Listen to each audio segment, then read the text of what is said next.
Issue 23. Two sides of the same coin. Many an unfortunate marriage could have been avoided if the two parties had discussed frankly, in advance, what each one wanted. Here is an example. My husband won't be satisfied until he has all the money in the world. He works 16 hours a day. He's a stranger to his children, and I may as well be a widow for all I see of him. This beautiful home we live in doesn't mean a thing. I'd rather have just one room and share it with an attentive husband. The other side of the coin can look just as bad. The problem with my other half is that he has no ambition. He could add 40% to his income if he'd only work Saturdays and a few evenings a week. But no, he'd rather take the kids fishing or watch TV with me or putter around the house fixing something that isn't really broken. I tell him there's more to being a husband and father than just spending time with us. In fact, being a constant companion is the most selfish aspect of the roles. I'm sure he gets a lot of personal satisfaction, but if he had any gumption, he'd earn a little more money so the girls could have decent clothes and the boys could have a new bike and we could all live in a nicer home. Our kids will never go to college unless they put themselves through. We haven't got more than 2 cents to our name. Comprehension.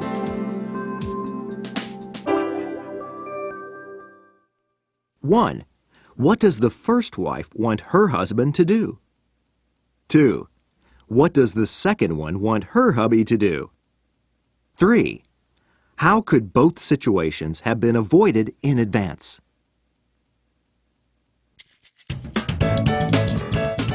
Let's talk.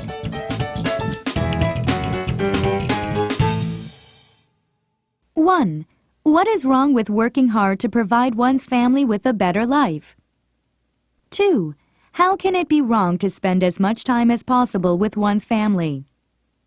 3. How can one establish a suitable balance between work and family? 4. Which wife do you agree with most, the first or second? Defend her attitude. 5.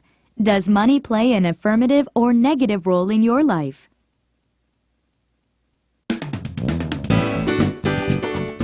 Opinion samples.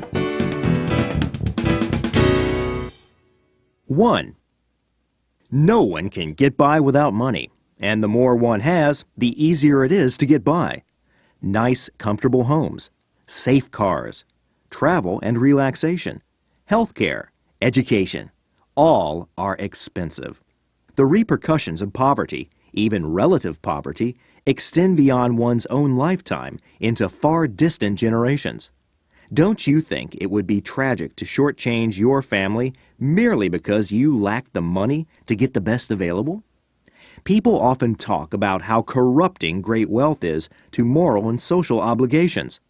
But corruption is entirely an individual matter. Poor people may be just as evil and apathetic as rich ones.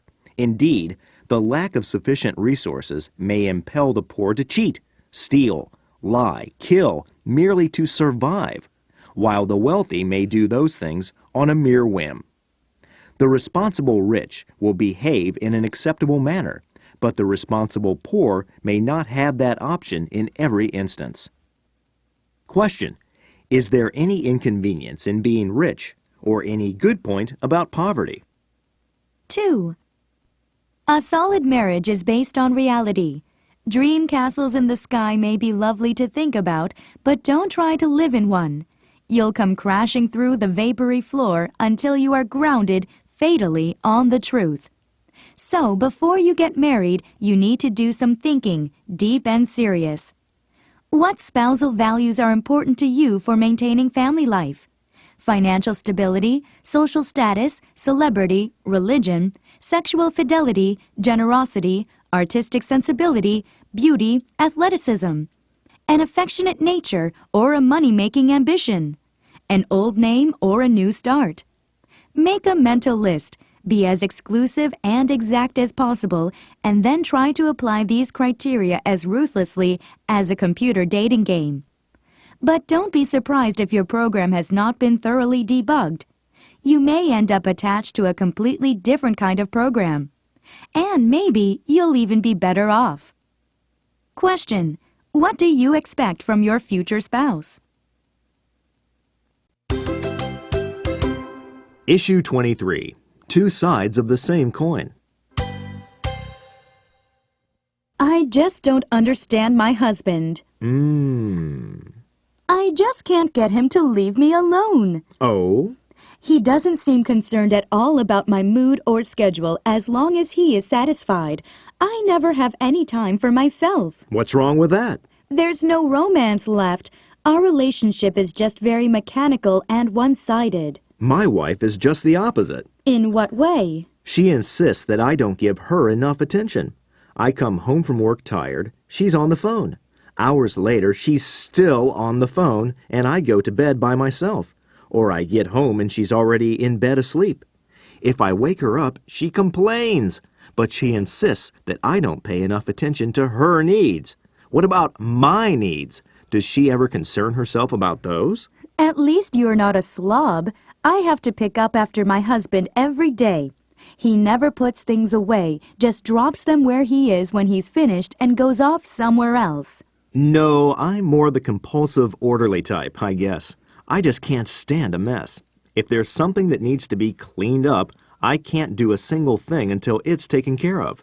It drives my wife crazy, but I can't help it. It's the way I am. I think we married the wrong people. We should have tied the knot ourselves. Well, it's too late now. I guess we just have to live with it.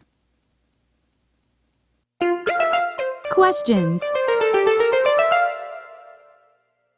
1. How are their situations complementary? 2. How is the phone an inconvenience? 3. What is her solution to the problem?